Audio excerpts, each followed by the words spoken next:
brother Mike's been on the ranch today. We've had such a fun time. We've all had lunch and now the kids have taken Mike fishing. They absolutely love spending time with him. I'm just headed over to the house to pick up Mike because I think he's gonna be ready to get home. But I'm not gonna send him home empty-handed, so I put together a care package for him. Part of the care package is just leftovers from our lunch. To go with the leftovers, I also made Mike a batch of Marshmallow crispy treats. He absolutely loves them, he always has. To make the treats, just melt a 1/4 cup of butter in a saucepan, then add a 10-ounce bag of large marshmallows.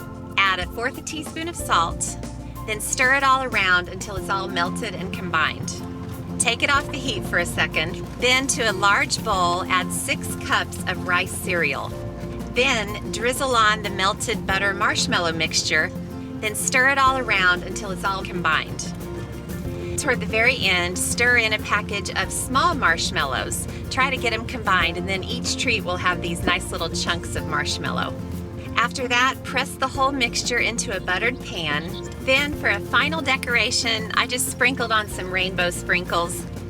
Then I just let them cool completely and set up, cut them into squares, wrapped them individually in plastic wrap, and packed them in the care package for Mike. Honestly, I don't know what he's gonna like better, the leftovers or the crispy treats.